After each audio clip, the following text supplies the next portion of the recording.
Hello, everybody. Welcome back. This is episode 17 of High Street Sports. Another exciting week of football is in the books, and we are already halfway through the college football slate. Just it goes faster and faster every single year. But here we are, a jam-packed weekend of the NFL and college football is behind us, and also weirdly in front of us. Whatever. But we're here. We're having fun. John Ross, what's up, man? What's up, buddy? Fun week last week of football. A couple upsets in college football. Yeah, sucks. We're almost halfway through with the season. You can look at that as half empty or half full. Depends on where you're at in your headspace, I guess, but or how your team's doing, I guess. But yeah, excited for this week. We're going to do a pulse check on our preseason college football playoff picks.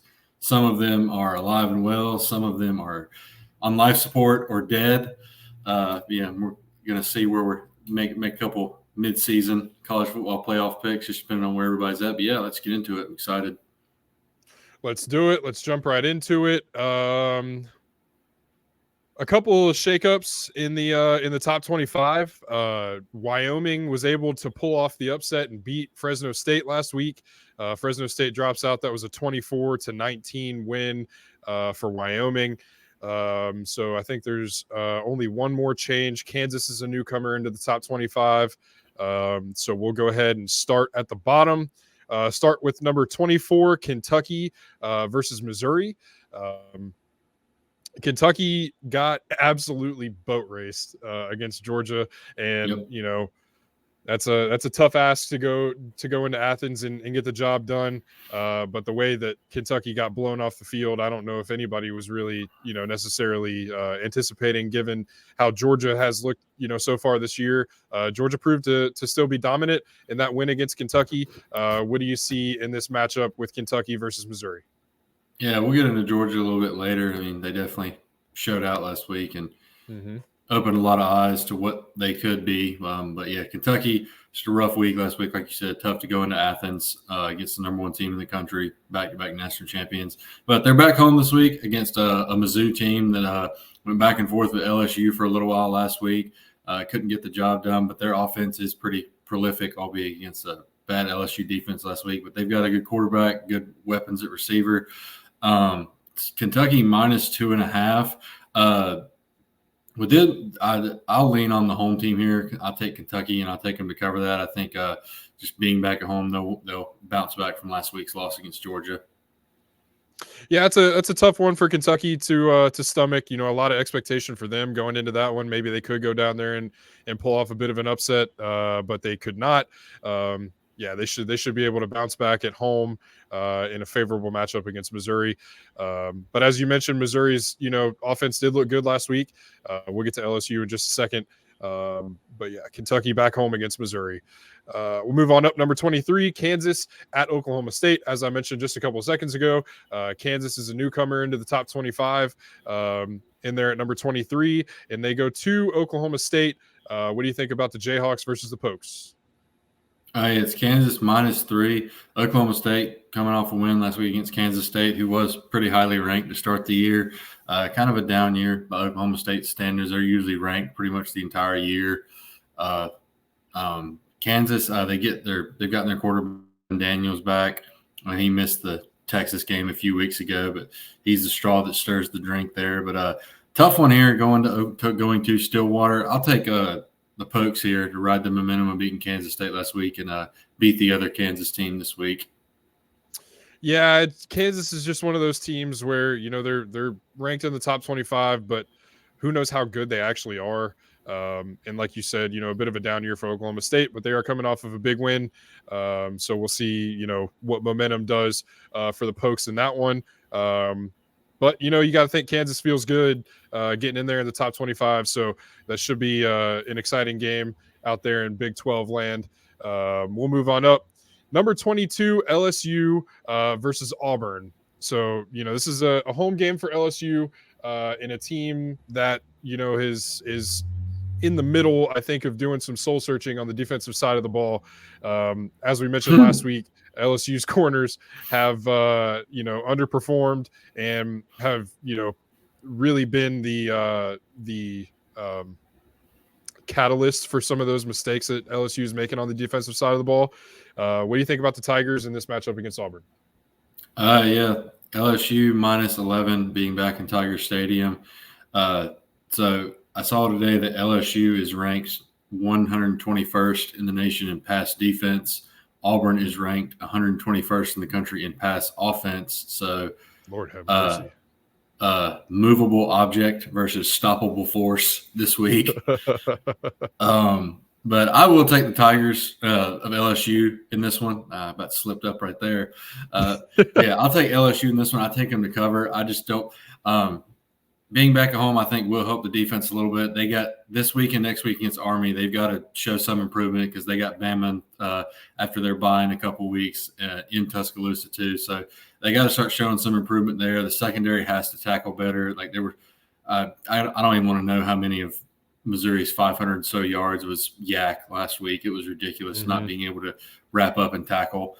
But yeah, the offense on the other hand, man, they're just explosive, one of the best offenses in the country. Jaden Daniels, man, what can you say? The dude willed his team to a win last week with, I don't know if he broke his ribs or bruised them, but his ribs were hurting. And I imagine it's pretty hard to play the quarterback position with hurt ribs.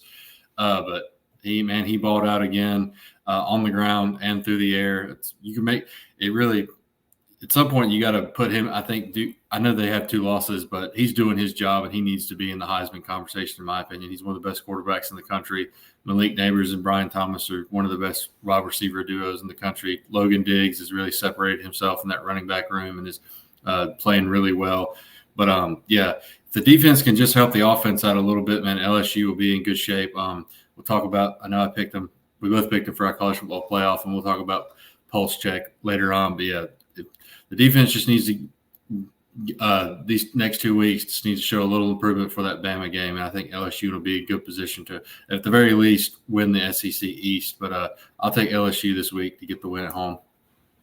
Yeah, LSU's a team that obviously you and I thought could have been a playoff type team, and they're playing championship level offense right now, and it's contingent upon that defense if they can step up and make some pretty big improvements. And as you mentioned, they've got a pretty good litmus test here in a couple weeks against Alabama. So if Jaden Daniels wants to end up in New York, he's got some games coming up to prove it. And that Alabama one would be a huge win, obviously, for LSU in the landscape of the SEC. So a lot on the plate for LSU and a lot in front of them. Really, and some would say that some of their goals still are on the table, but they've got to figure out that defensive side of the ball, and that they've got to help out the offense if LSU wants to make a late season push here. So big one for LSU, but back at home, I like the LSU Tigers to pull this one out. So number 19, Washington State versus Arizona. Arizona took USC to 3 overtimes last week, and really looked like they could have pulled that one off. We'll talk about USC here in a little bit. But, Washington State is a team who, again, is playing some pretty consistent football. Washington State versus Arizona, 7 o'clock kickoff out on the West Coast. What do you think about that one? Like you said, Arizona's been a tough out for a lot of teams this year. The week before that, they only lost to Washington by a touchdown and held Michael Penix Jr. to 0 touchdowns. That's a win in and of itself, it seems like. But, yeah, playing a Washington State team coming off a loss last week against UCLA.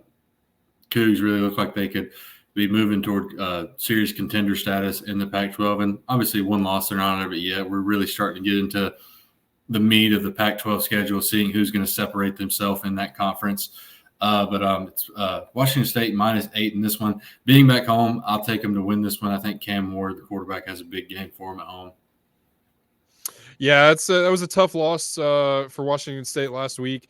UCLA was able to pull off that victory, but as you mentioned, the Pac-12 is really going to start beating up on each other here in the next few weeks. So we'll start to see some separation there. Hopefully, Washington State can turn it around. But Arizona, man, they, as you mentioned, the last couple of weeks have been a really, really tough game, matchup wise for the teams that they've played. So we'll see if they've got a little bit of magic left in them.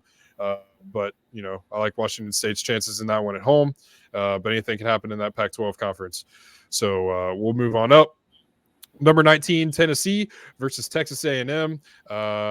Texas A&M, they've played pretty decent football over the last couple of weeks, I would say. Not able to pull out, a big victory last weekend, but they face a Tennessee team who, again, is kind of doing some soul searching. Not quite playing to the hype that Tennessee fans, brought upon the program last year with the run that they went on. Tennessee fans are kind of seeing that Joe Milton isn't everything that they thought he was going to be. But they have a tough one against A&M in Knoxville this weekend. What do you think about that one? It's Vols minus 3.5. A&M fought Alabama tooth and nail last week at Kyle Field. Couldn't come away with a win, though. Tennessee, I think they were off last week, if I'm not mistaken. Yes, I believe so. Tennessee coming off their bye week. Back in Neyland, too. That's a great home field advantage to have. I think this one will be a close one, but I think Tennessee pulls it out at the end and wins by a touchdown and covers. Yeah, Tennessee is going to have to start, playing some pretty good ball down the stretch to even make themselves relevant in the SEC conversation. It's going to take a lot out of the Vols, so we'll see. They've got a tough one this weekend in Knoxville. So we'll move up to number 17, Duke versus NC State. Duke, again, continues to be a tough matchup for whoever they play. They play a tough physical game on both sides of the ball, and they play an NC State team who is not very good at all. What do you think about the Blue Devils versus the Wolfpack? Somewhat of a rivalry game here. Duke minus 3.5. State, they do have a pretty good defense. I know that's been their calling card most of this year. The offense has struggled a lot. I'll take Duke in this one. It's Duke minus 3.5. Like I said, I'll take Duke in this one in a close one. I do think they cover that. I think it'll be an ugly game down there in Durham, though. Yeah, State's going to have to make it an ugly game for the Blue Devils on offense to stay in this one. So if they want any chance, that's pretty much what it's going to have to come down to. Night game in Durham, though, so it should be pretty good atmosphere to their standards. Quick question for you: what's a bigger football rivalry? Is it State versus Duke, or is it Duke versus North Carolina? I think State versus Carolina is a bigger football rivalry, to be honest. Yeah, at least. State fans seem to think that. Yeah, well, Duke and Carolina will be a big deal this year in football, though. Yeah, we'll get into that in a couple of weeks. But first time, I'd say time in a while. I would say that though, State and Carolina is a little bit bigger in football, but not this year. Yeah. Moving on up into the Pac-12 once again, number 16, Utah versus Cal. Utah is, they've been in a tough spot this season without Cam Rising and that whole saga. And they face a Cal team. 3 o'clock kickoff in the Pac-12. What do you think about Utah versus Cal? I'm looking at it right now. Has Cam Rising played yet, or is he still out? I don't think so. No. Let me see. Regardless, Utah minus 13.5 at home. It's a pretty loud place. I only watched the first game of the year against Florida, and it gets pretty loud there, and they have a really solid defense. So Cal, I think, is like 3-3 or something like that. But I will take the Utes to cover that one. Nate Thompson, I think, is the backup quarterback. He's been serviceable in Cam Rising's place. But regardless whether or not he plays, I think the Utes get the win here. Yeah, I'm with you on that one. Tough, situation for Utah. They had some pretty high hopes going into the year, and a lot of that was riding on Cam Rising. Unfortunate that he hasn't been able to contribute all year, but I think they do pull out that one as well. Sounds like he could play. They're just the coaches aren't announcing anything yet. Yeah. So look for Cam Rising to get back in the fold either this week or potentially next week, depending on how his knee is looking after that offseason surgery. So moving on up, we have number 15 Oregon State versus number 18 UCLA. As we mentioned, UCLA coming off a pretty big win last week, and they face an Oregon State team who, once again, DJ Uiagalelei gets a national stage to go ahead and make his case that he is a different player now that he is in Oregon State. What do you think about Oregon State versus UCLA, 8 o'clock kickoff on Fox? Yeah, big win for Chip Kelly and the Bruins last week, jumping all the way from unranked to 18th. And Oregon State got the win last week against Cal. They're minus 3.5 at home. I think the Beavs win this one, and they do cover being at home. They have a really good defense. I know a lot of people want to talk about DJ Uyunglele, but the Beavs have a very, very good defense. It's kind of been their backbone all year long. But yeah, I think DJ will have a pretty solid game here, and the defense will get it done for the Beavs at home. Yeah, this is, again, as we mentioned, the Pac-12 is going to start to heat up. And this is a pretty important game as far as the landscape goes thus far in the season. So we'll see, if Oregon State can protect Corvallis and come away with a victory there. Moving on up, probably, if I had to pin one of college football's top atmospheres of last weekend up there, outside of Kyle Field in A&M, Louisville was rocking last week, man. Mm-hmm. And that looked like a fun place to be. They go to Pitt this week. Do you think there's any upset potential for Pitt for LSU? My God, Louisville coming off of a big win last week.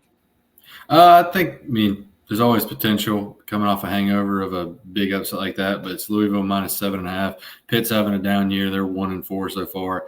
I know Pitt's kind of a hard place to play at, but I think Louisville probably come out sluggish a little bit to start, but I do think they'll get this win and they'll cover with a big second half.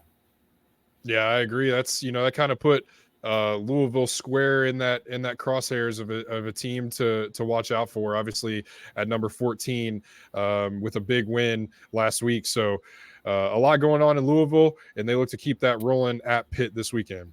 A team that we mentioned a while ago, number 12 North Carolina versus number 25 Miami.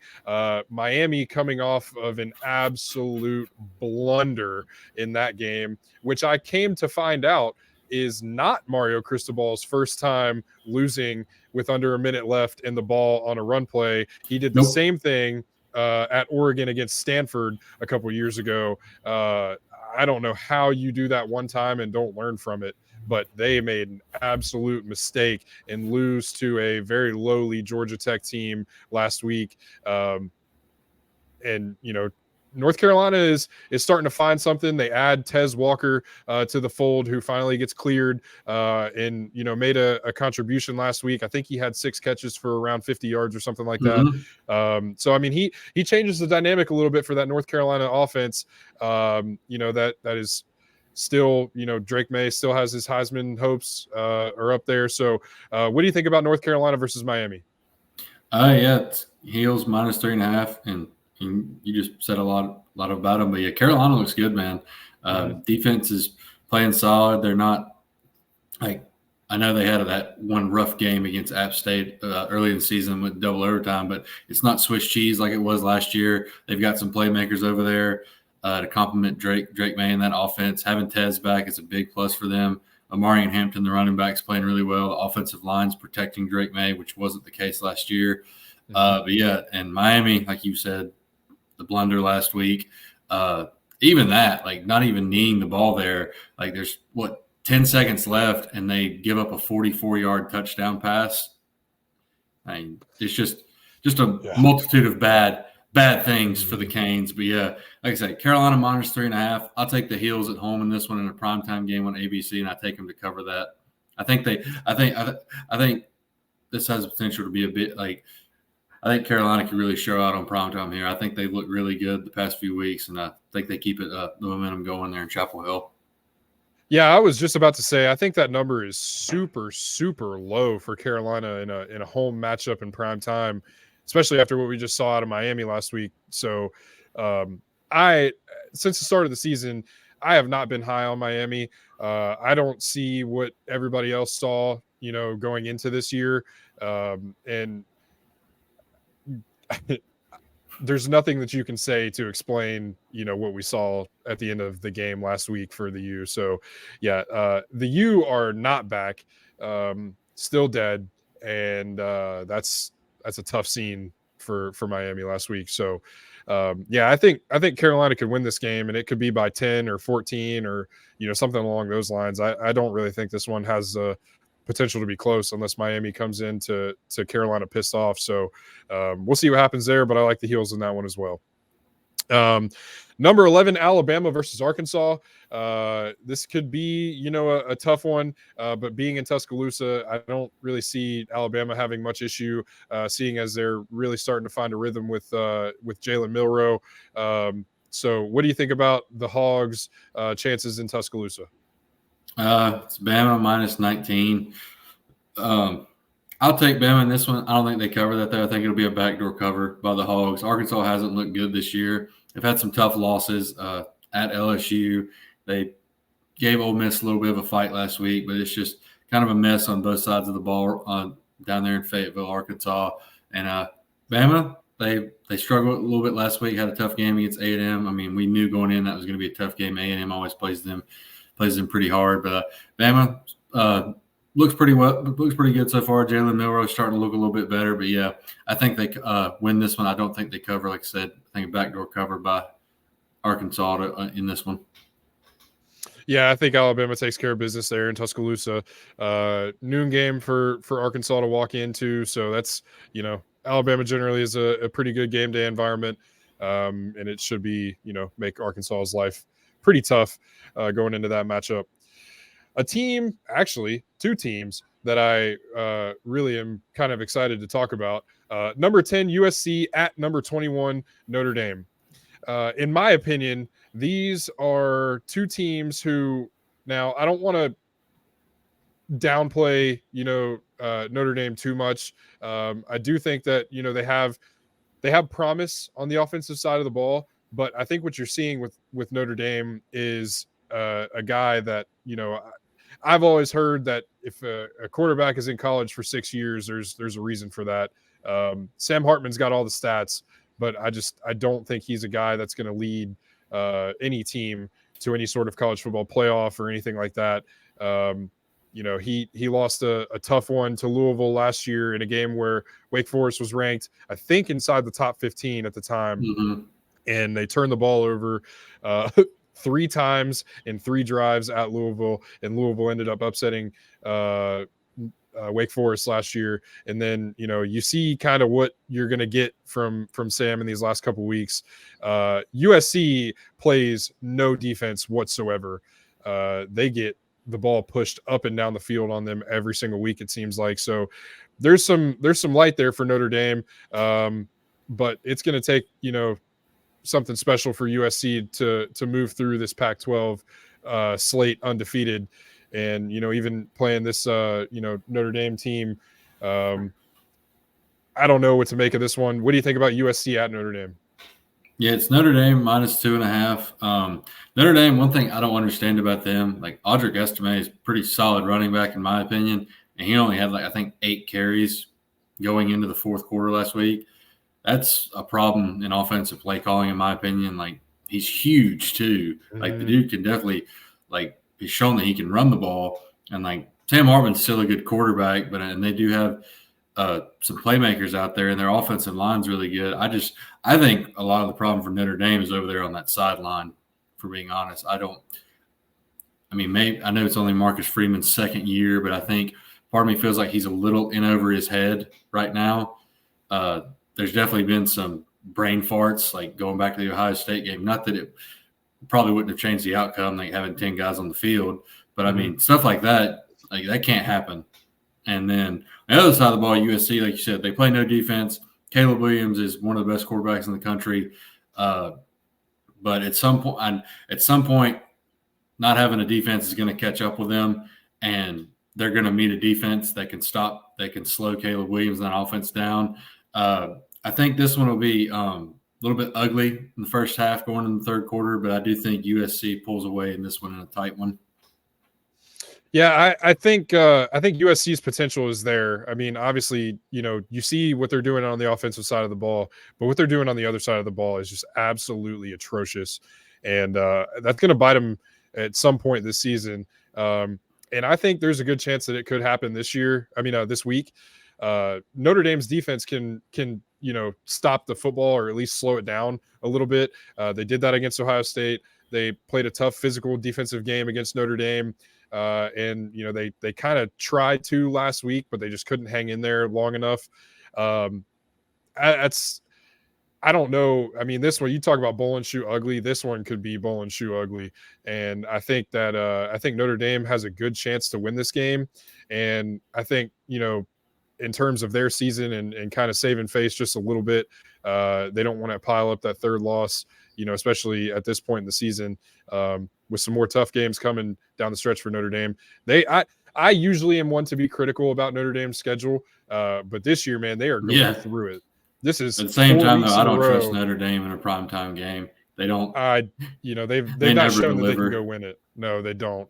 And this is, I think, the fourth straight primetime ranked matchup for Notre Dame, and that's tough. So we'll see what happens. It's going to be an ugly one in South Bend this weekend, but both of those teams have their issues, and that should be an interesting ranked matchup to watch. Moving on up, we have, as we've talked about, one of our favorite teams on this show, number 7, Washington versus number 8, Oregon, in what, in my opinion, is the no doubt game of the week out there in the Pac-12 and in the country as well. These are two prolific offenses that are going to face each other, so we'll see what each of these defenses can do in this big one. What do you think about the Huskies and Ducks? Yeah, this is definitely the hardest game either one of these teams are going to play the rest of the year. They do have some tough ones still left on their schedule with the gauntlet that is the Pac-12 this year, but this could set the tone for the rest of these two teams' seasons. One loss isn't going to damn you in the Pac-12, especially not this year with how loaded it is. But it's Washington -3. They're coming off both teams, I think, coming off weeks, and then so both teams are going to be fresh. Both teams have really great quarterbacks who are definitely in the Heisman conversation. Michael Penix Jr., we've talked about, in our opinion, is the front runner for the Heisman right now. Bo Nix in his 112th year in college. Michael Penix Jr. has been in there for a while too.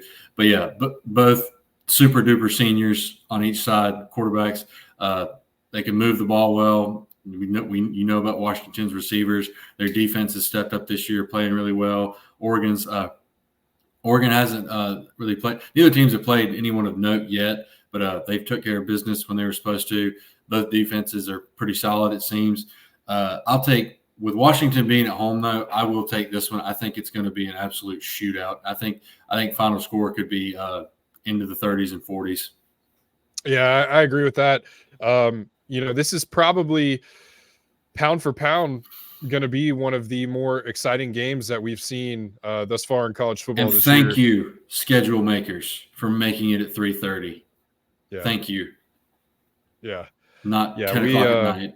Yeah, it's a shame that some of these games get buried on the West Coast just because of the time. And by this point on the East Coast, we've been watching football and drinking beer and eating food all day. So we're full and ready to go to bed by 10:30. But this is going to be an exciting one, and it's going to be a game that the national spotlight is going to be on, and for good reason. Bo Nix versus Michael Penix, that's a big time matchup. So we'll see what's going to happen there in that one.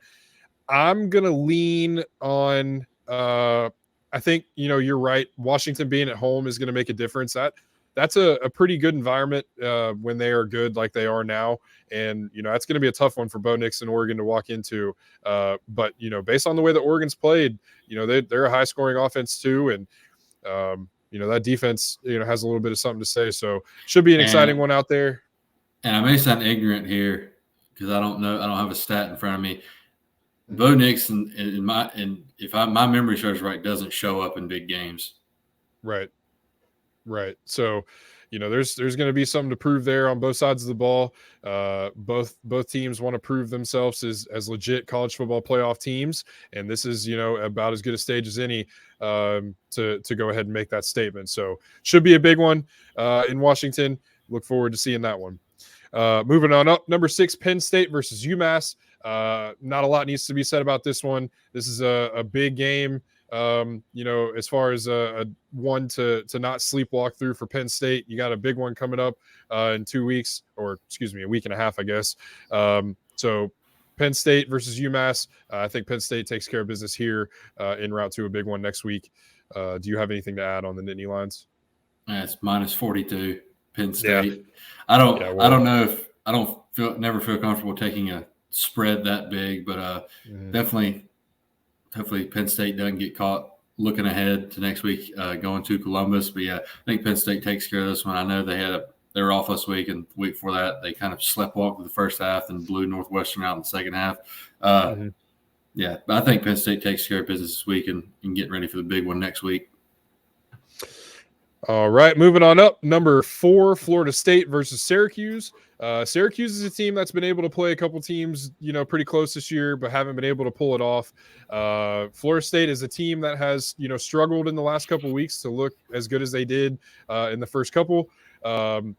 You look at that game against Boston College. They did not look great in that one. Boston College has not been a good team this year. Do you think there's any upset potential there for Syracuse visiting Tallahassee? I don't know. Syracuse is kind of really, they look like you said, they had some promise, and then back-to-back losses at home against Clemson and then at Carolina last week. Pretty sizable losses too. But Florida State coming off, they played Virginia Tech last week. I think they beat them pretty soundly. But yeah, being at home. It was 39-17. Okay, yeah. Being at home, they missed the cover by a point, bastards. But yeah, Florida State being at home -17.5. I think they can win this one and do cover. Yeah, I think Florida State will take care of business there. And maybe get back to looking like what they did in the first couple weeks. So yeah, shouldn't be a tough one for Florida State, but we'll see. Moving on up, Ohio State moves up in the rankings to number 3. Ohio State at Purdue. This is a game that has been a little tougher than it should be for the Buckeyes in recent memory, visiting Purdue. I hope to God that it is not the same thing this week. As we mentioned just a couple seconds ago, Penn State and Ohio State play next week. So, this is a big one not to look past for Ohio State. But, Coach Day seems to have the Buckeyes locked in mentally. That needs to transfer over to the start of games. I know Emeka Egbuka last week mentioned that, they see a lot of what the talk is about Ohio State, and they wanted to come out and start fast last week. They did not do so. They looked like they sleptwalked through much of the first half offensively last week against Maryland, albeit against, a Maryland team that was undefeated at the time and did play pretty well. No excuse for Ohio State, though. They should have started a lot faster than that and need to kick that habit of starting slow and need Kyle McCord to really come out and fire the ball in the early going. They should get Travion Henderson back, which should help the running game that has looked absolutely abysmal in the first part of the season for Ohio State. A lot of credit to that goes to the offensive line, who needs to be better. Looking at you, Josh Simmons. So a lot of stuff to work through for Ohio State, working towards a big matchup next week. Can't look past this one. What do you think about the Buckeyes? It's Buckeyes -19.5. I think they'll win that. I think they'll cover. I think they'll definitely get off to a quicker start than they did last week. Definitely, I'm sure you want to hope to see the running backs or the running game and the offensive line play better, because you got a really stout defensive line coming to Columbus next week in Penn State. Shocker. Penn State has a really good defensive line, front seven. But yeah, did it seem to you? I only looked at the box score. I didn't really like throughout the game. Did it seem to you? And it's not a bad thing to be too relying on Marvin Harrison Jr. Does it seem to you like Kyle McCord is too reliant on him? Because at one point I looked and Marvin Harrison Jr. had like over 100 yards, and then Egbuka was the only other person, and he had like 13 yards. So Emeka got hurt. Emeka got rolled up on. He should not play this week. I think, it was a matter of I think it looked a lot worse than it actually was for Emeka. He was in some, considerable pain on the field before he was able to get, he tried to walk to the sideline, and then Julian Fleming essentially told him to sit his ass down, in which case he did. And then I think he has been in a boot for at least a couple of days this week. I don't think he should touch the field. But going back to your question, Ohio State's offense looked really stagnant in the early going until Kyle McCord was able to find Marvin on 2 pretty big plays at the end of the second half, or at the end of the second quarter, rather, to get Ohio State's offense moving a little bit.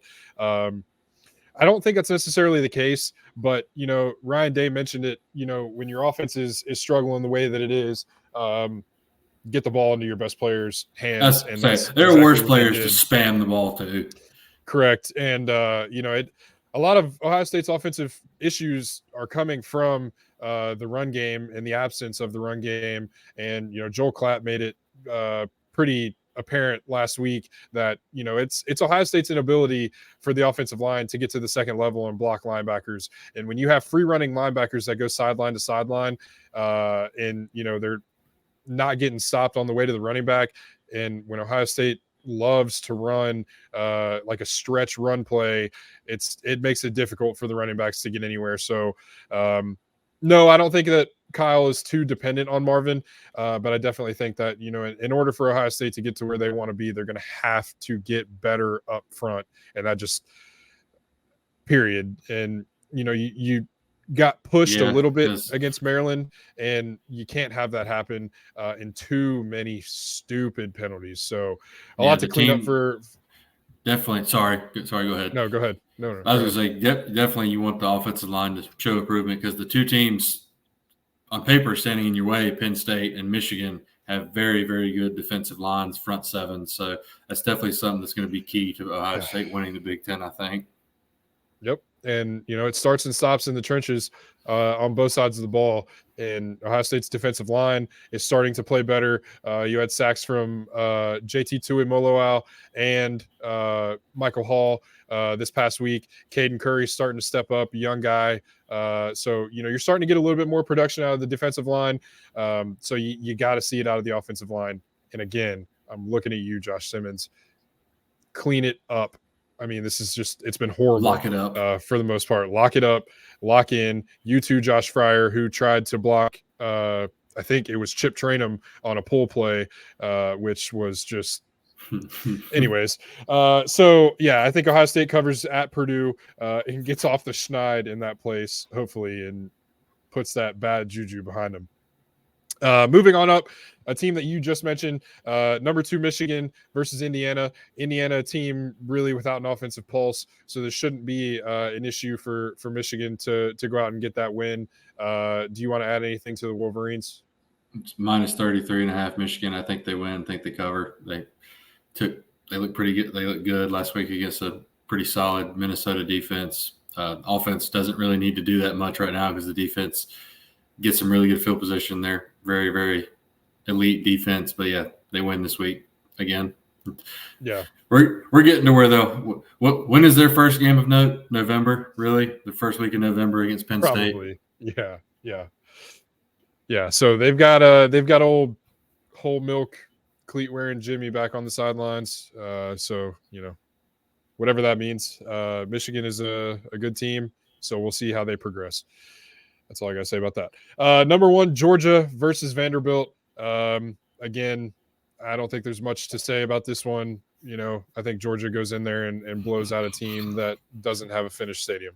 Anything to add about the Dogs?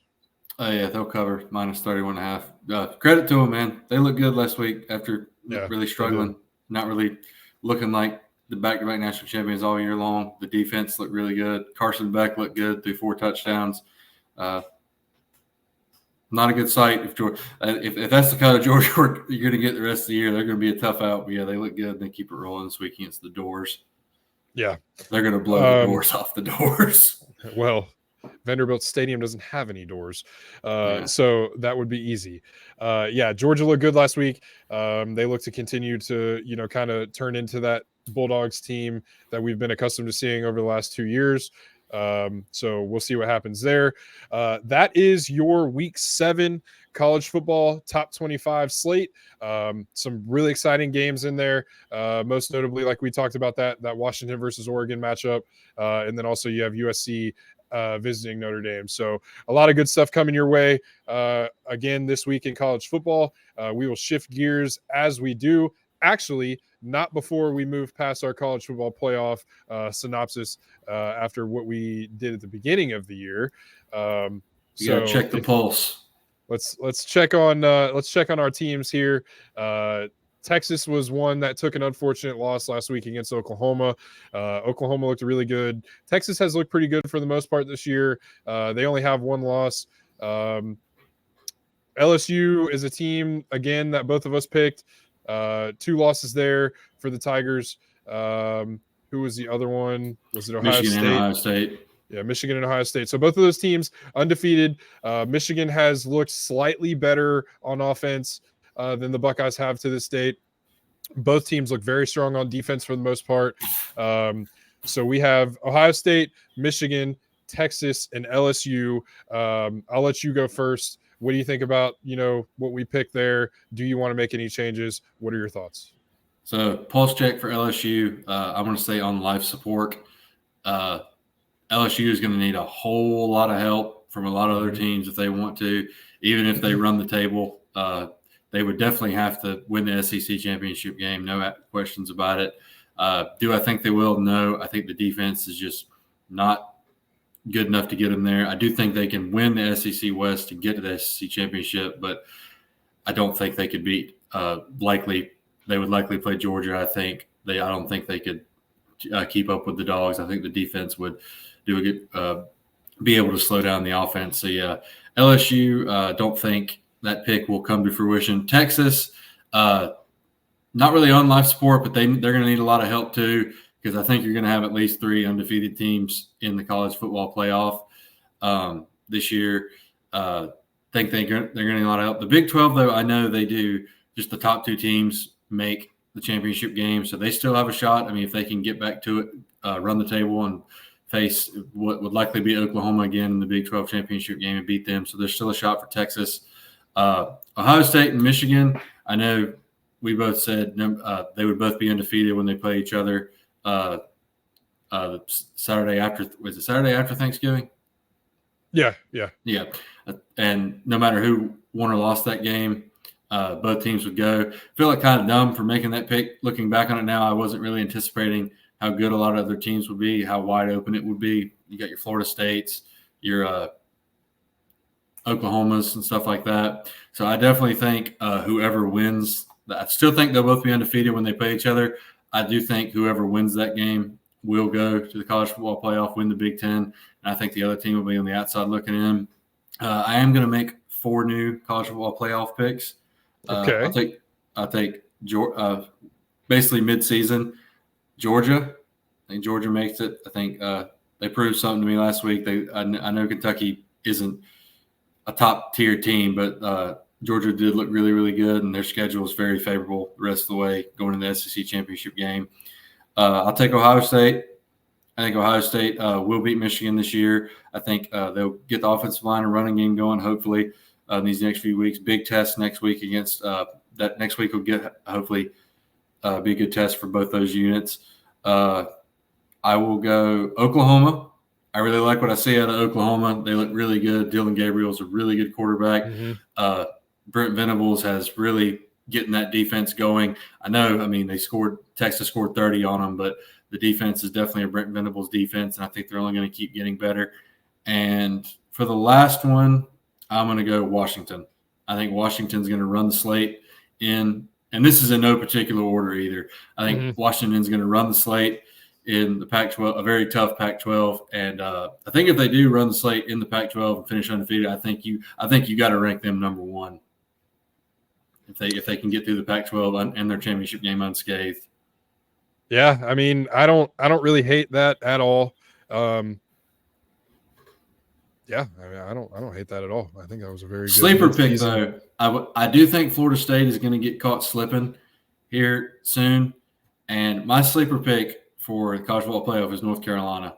I really like what I'm seeing at Carolina these last few weeks. They've got an elite quarterback in Drake May. He's got weapons everywhere. I think the defense will keep getting better, but I do think Carolina is definitely prone to a slip up on the way there. They've got a few tough games left, and if they do run the table and Florida State runs the table, they play each other in the ACC championship game. Whether or not, they both could have one loss when they get there. But yeah, I think Carolina is definitely a sleeper for the college football playoff. So if all things hold true, and Georgia goes and wins out, Michigan and Ohio State, it comes down to those two teams, like a lot of people think that it will.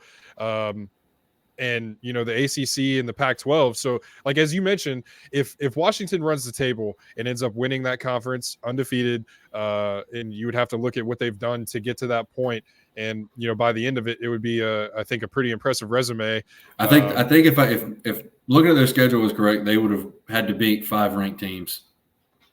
Yeah, there. So I mean, you put that in there, strength of record, strength of schedule. I mean, whatever the committee is going to look at this year, we'll find out in a couple weeks as to what their parameters for this year are going to look like.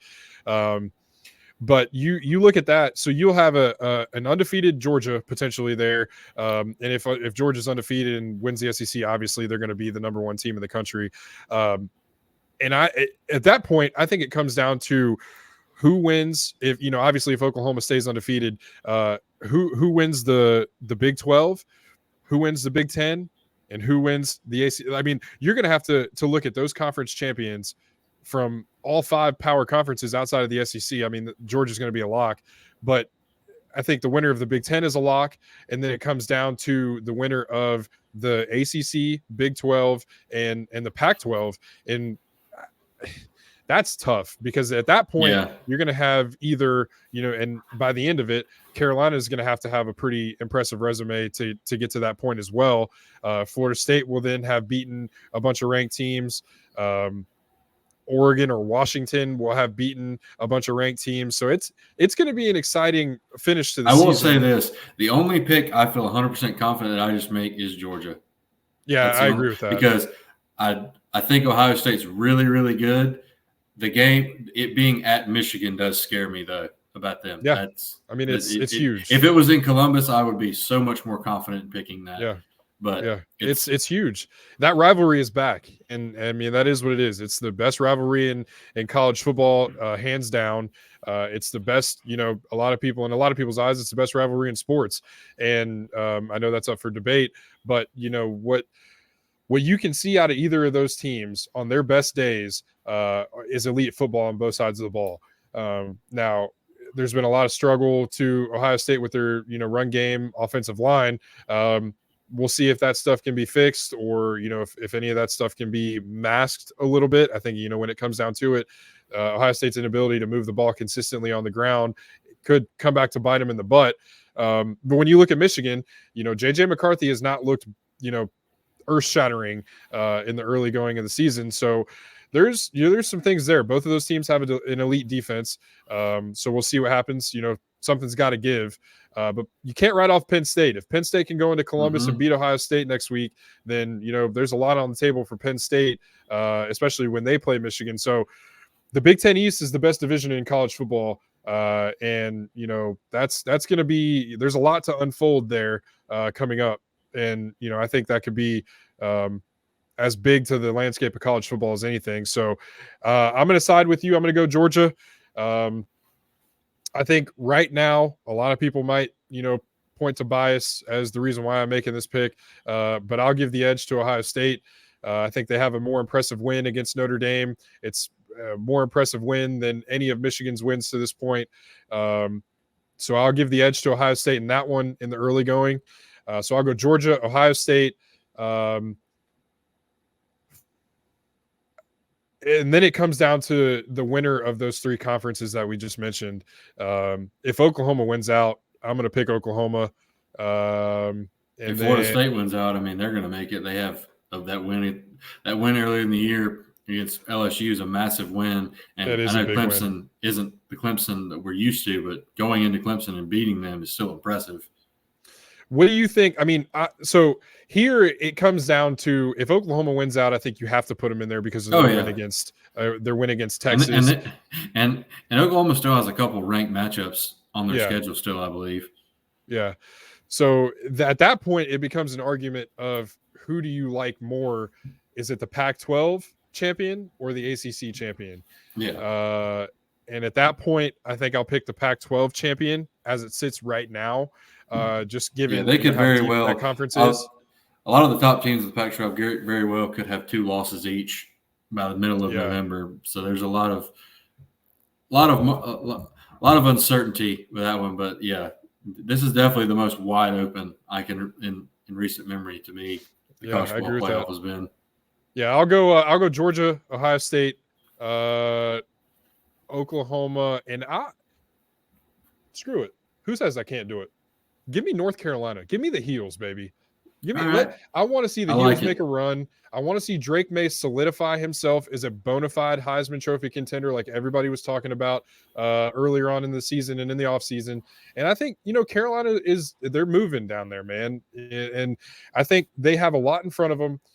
They've got a lot to prove to the national media and to themselves. And who doesn't want to see Mac Brown in the college football playoff? I think it'd be good for the sport. There's a lot of parity right now, as you mentioned. So, I think that's where we're at in the college football playoff as it stands right now. I think those rankings come out next week. Might be the first Yep, one or the I week think after. so. So next week we'll see those college football playoff rankings come out, and then we'll really start to have some fun going down the stretch. So. That's where we're at in the landscape of college football.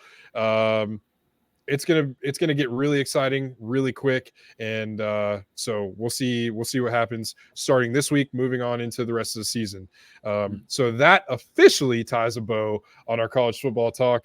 We'll move into the NFL talk. I think after last week, I went 9-5 in my NFL picks to move me to 44-34.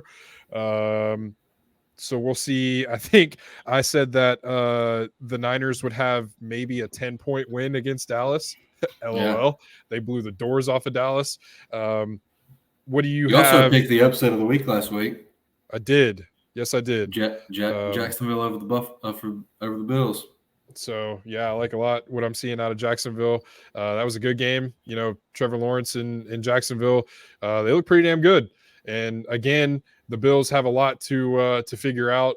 But we'll get to all that stuff in a second. So I'm 44-34 at the moment with my NFL picks. What do you have?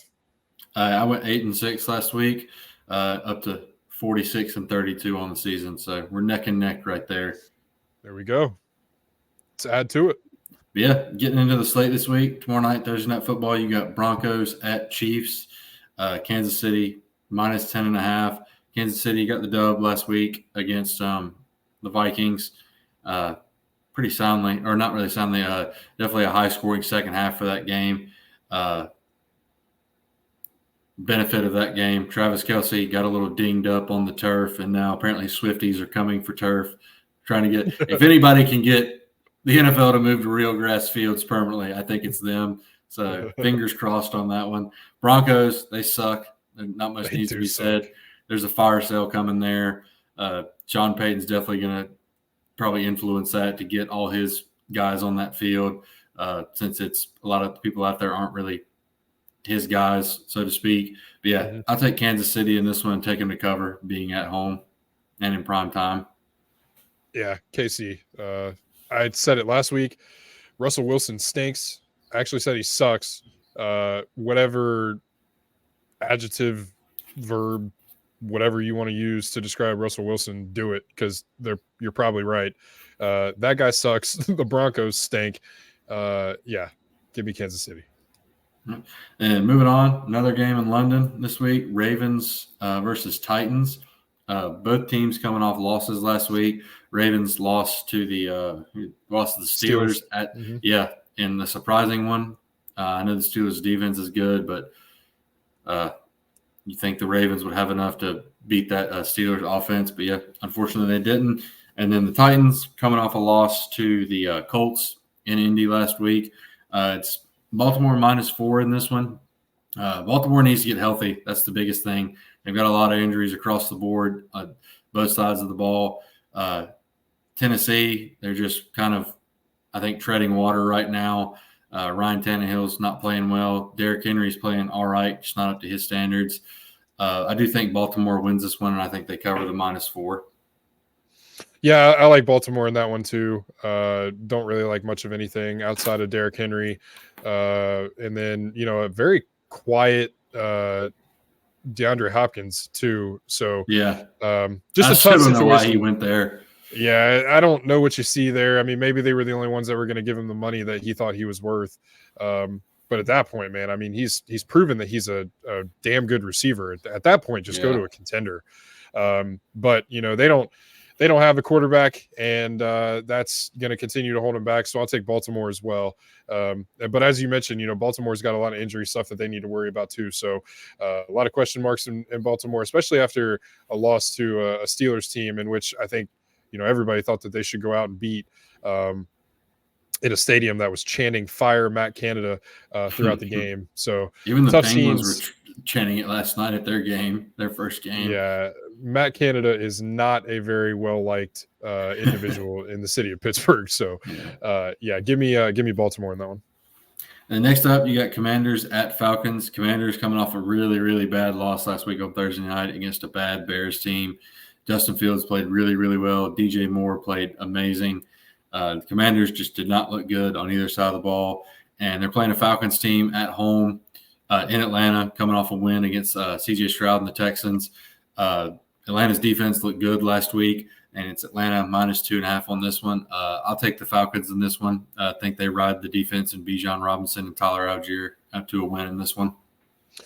Yeah, the Commanders need more out of the quarterback position, and Sam Howell is young still. And he's figuring some stuff out, but you got to find a way to get your best player the ball. And Terry is just not touching the ball enough. Washington has some issues on the offensive line. Sam was kind of running for his life last week, and that spelled trouble for him. I mean, you got to have more out of Sam Howell. I think, I still don't love Atlanta. They were able to get a win last week, but I don't love Atlanta. Give me the Commanders to come back and bounce back and go get a big win, if nothing else, but for momentum. Okay. Next, we got an NFC North matchup: Vikings at Bears. Minnesota -2.5. Bears coming off a big win, their first win of the year last year. Justin Fields and DJ Moore locked in last week, played really, really great. Defense played pretty well, really held the Commanders in check. Vikings coming off the loss like we talked about at Kansas City, and Justin Jefferson just went on IR too. Seems like the Vikings are heading toward possibly a fire sale. You got to think some teams out there wanting a quarterback are reaching out about Kirk Cousins, and makes you wonder too if Justin Jefferson possibly played his last game in a Vikings uniform, especially since they didn't get him signed to that extension before the season started. I'll take the Bears in this one. I think they'll ride the momentum of that win last week. Hopefully you see Justin Fields and DJ Moore continue to play well. Not really confident in that pick because I still don't trust their defense, and just based on how they looked before last week, they could flip the switch back and be a horrible football team like everyone thought and still thinks they might be. But yeah, I'll take the Bears to get a win at home. Yeah, I'll take the Bears in that one as well. I kind of went back and forth with that one, but the Justin Jefferson news is not good for the Vikings, and that leaves a pretty bare cupboard for Kirk Cousins, to throw to as far as his weapons go. So I'll take Chicago as well. I hope last week was a springboard for Justin, and especially with the way that DJ Moore played. I mean, my God, he was everywhere and was exactly what Justin needed, and is exactly what Justin's looking for. So I think Chicago comes out and wins another big game and is a stepping stone into maybe Justin Fields in that offense kind of figuring it out. So I'll take the Bears as well.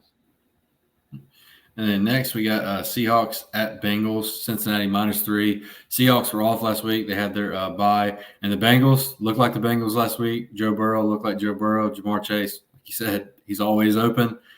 3 touchdowns last week. Coming back at home against the Seattle team that's coming off a bye week. I'll take the Bengals in this one. Take them to keep it rolling, and hopefully they keep building momentum and looking like the Bengals everyone thought they could be. Yeah, it's, as you mentioned, the Bengals looked a lot better last week than they have really at any point this season. And I think Jamar tweeted a picture of 7-Eleven after the game. And if you know anything about 7-Eleven, they're always open. And if you know anything about Jamar Chase, as he mentioned, he's always open. So I'll take the Bengals in that one to hopefully keep that ship pointed in the right direction. Yep. And next we got 49ers at Browns, San Francisco -5.5. San Francisco, man, they're very clearly, in my opinion, the best team in football. Both sides of the ball are elite. Brock Purdy keeps looking better than myself and a lot of people thought he would be in that Kyle Shanahan offense. Christian McCaffrey, George Kittle, Debo, Ayuk, they keep balling. The defense is looking great, and Nick Bosa's he hasn't even really came into form yet, so that's scary to even think about. And the Browns really sucks. They're without Deshaun Watson, possibly again this week. We'll see. And I think I saw where PJ Walker would be the starter. Good. Instead of Dorian, was it Thompson Robinson? Yeah, DTR. Okay. Yeah, but this one definitely two really, really good defenses, but I think the 49ers are going to be too much for the Brownies, and I think they win this one and cover. Yeah, even with Deshaun, I don't like the Browns' chances here. As you mentioned, with that absolute drubbing of the Cowboys last week, I think San Fran has solidified themselves as the best team in football. And Deshaun did not practice today, so it does not look likely that he will play this week. And the PJ Walker news does not bode well for the Browns. Yeah, it's just it's kind of unfortunate what's happening with the Browns right now. But I think San Fran comes ready to play and beats a team that Cleveland needs a big win. But like I said, even with Deshaun, the 49ers look really good. So I don't like Cleveland's chances. I'm taking San Francisco. And then going from the best team in football to the worst team in football, the Carolina Panthers playing at Miami this week. Miami -13.5. Panthers got blown out last week against the Lions, as myself and everyone expected they did. Bryce Young did have his best game, I think, as a Panther.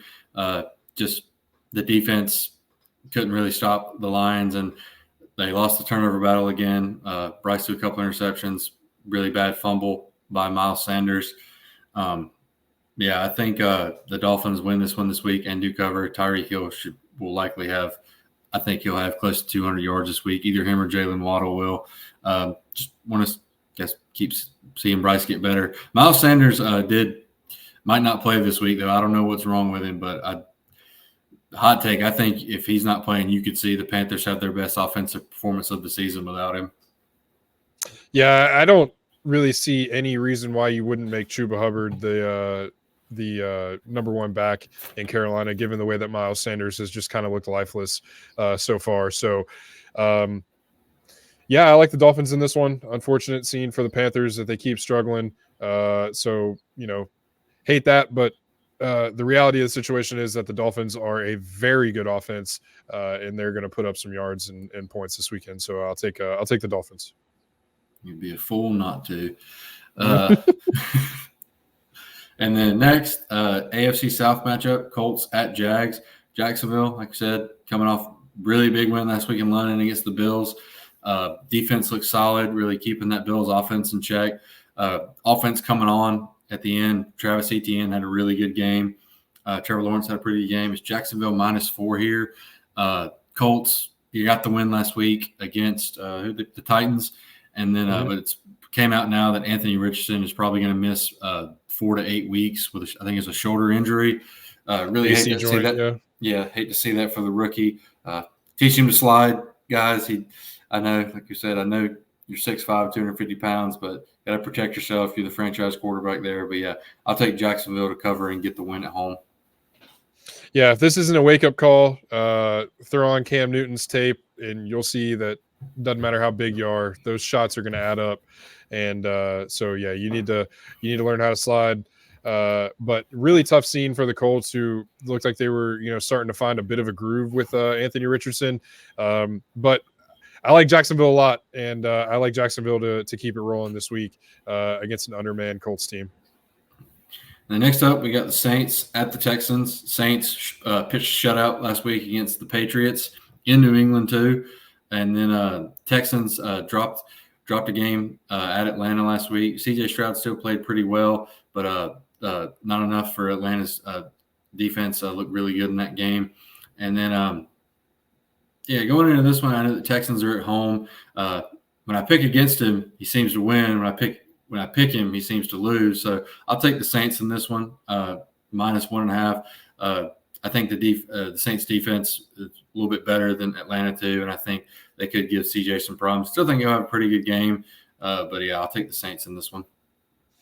Yeah, I don't really like the Saints offense.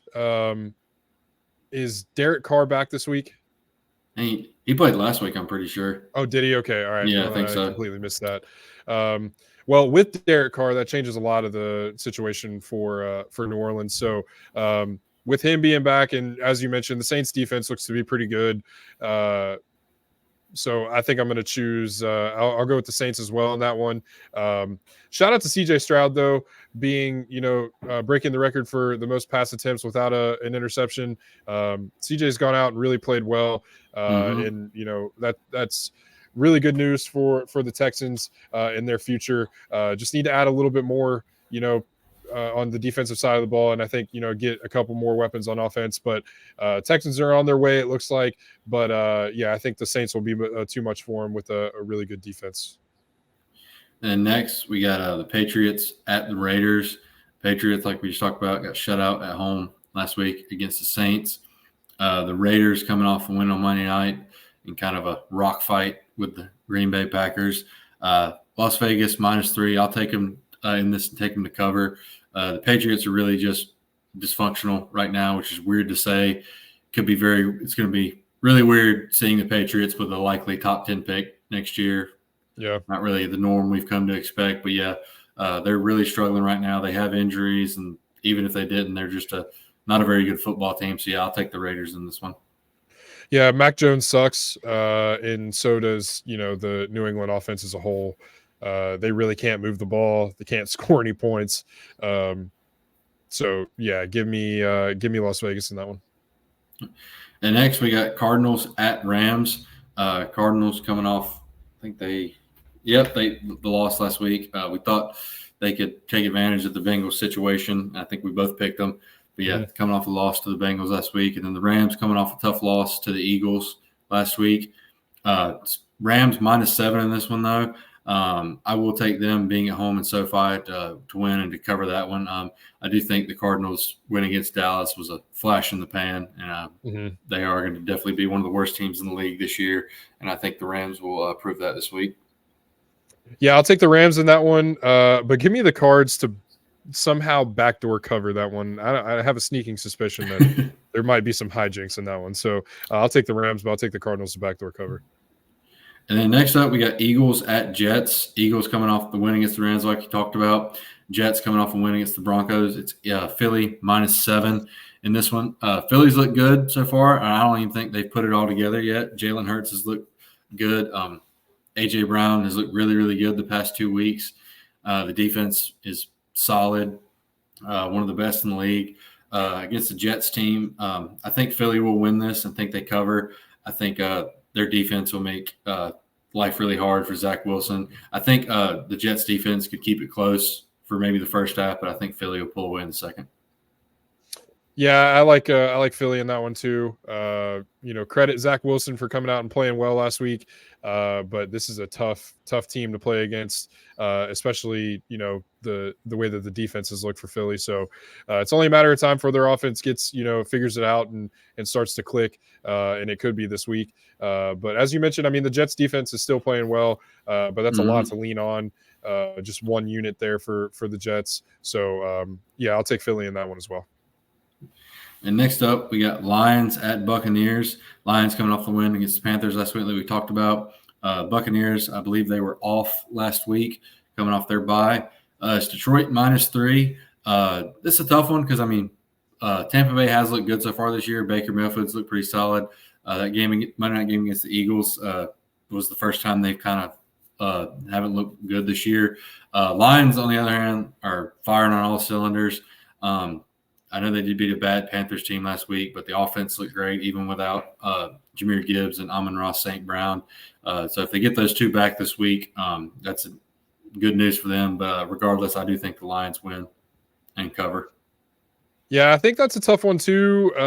Baker has the Bucks, at least playing hard, and coming off an off week.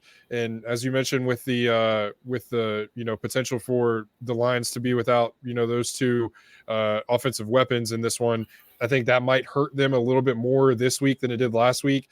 Give me the Bucks in that one, and obviously I'm kind of making that pick with the idea that both of those guys will be out this week, so I could be wrong in that one. But I kind of like what Baker's done.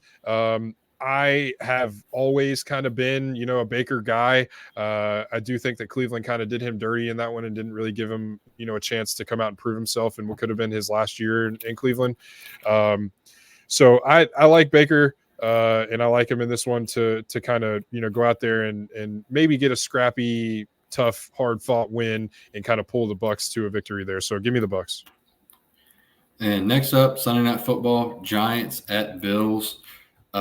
Both teams coming off losses last week. Giants got blown out by the Dolphins. Bills lost that one in London to the Jags. It's Buffalo minus 14 in this one. I don't see any reason why they don't cover that. The Giants are a very bad football team. And I think they're on a good bit of primetime games this year in addition to the Jets. So we'll be seeing them a lot in primetime. But yeah, I think the Bills win. I think they do cover this. Yeah, I think the Bills have a nice little get back game against just it cannot be understated how bad the Giants are. So yeah, I think the Bills have a nice showing this week and get the win. And then next up, last game of the week, Monday Night Football, Cowboys at Chargers. Cowboys coming off a game where a lot of people thought two best teams in the NFC. They kind of got exposed against the elite San Francisco 49ers. And then the Chargers, I believe they were off last week. Past few weeks, they look like they could be coming into form with wins against the Vikings and then the Raiders. Tough one, though. I mean, Dallas is still a good football team. Like I said, I don't believe in Dak, but they do still have a really good defense and playmakers on offense. So I'll take this isn't a confident pick, but it's Dallas minus 2. I'll take them to win this one and bounce back and cover because the Chargers you don't really know what to expect from them week in and week out. Yeah, it is. It's kind of Jekyll and Hyde for the Chargers, which is really unfortunate. And, I hate that that's the reality for the Chargers, but it just kind of seems to be what they are underneath this coaching staff. So I do not, I don't think Dak is worthy of the money that Dallas paid him. They got blown out of the water last week and really got exposed, just like you said. However, I'm going to go with Justin Herbert and Keenan in that bunch to go in and hopefully get a big win. They need something. They're coming off a bye week, so hopefully they're healthy and have the majority of their playmakers on the field. But I'll go ahead and go out on a limb because who likes playing it safe? I'm going to go ahead and pick the Chargers in that one to upset Dallas and I think maybe there was some real cracks in the armor showed for Dallas. Like we said, San Francisco is the best team in football right now, but the way that they lost last week and the way that Dak looked and his take at the beginning of the season of I'm not going to throw 10 interceptions. Yeah, okay. So halfway there. I'll take the Chargers in this one to get a good victory over who knows what kind of Cowboys team it is now. So we'll see what happens. So that is your NFL slate. A lot to talk about here, a lot to digest in both college and NFL football. Excuse me, I'm choking.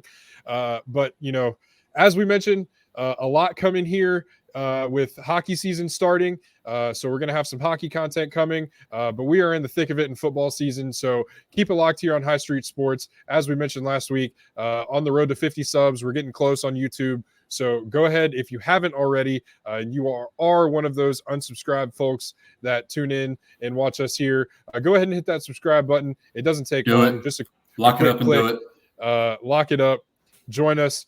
get in on the fun. We're just getting started here. We're enjoying every bit of this. Like, comment, subscribe, share the pod with somebody if you like it. Share it if you don't. I really don't care if you do or don't. Just thankful that everybody is here and tuned into us every week. So thank you guys for supporting us. Thank you, John Ross. Any last thoughts on the football week here? No. Hopefully the Panthers shock the world, but I'll be shocked if they do. So thanks for tuning in, guys. We'll get into hockey season started, so looking forward to getting into that more later. But yeah, appreciate you guys tuning in this week. Hit those 50 subs. Hit the button. Do it now, right now. You heard it. Nothing else needs to be said. Thank you, guys. This was episode 17.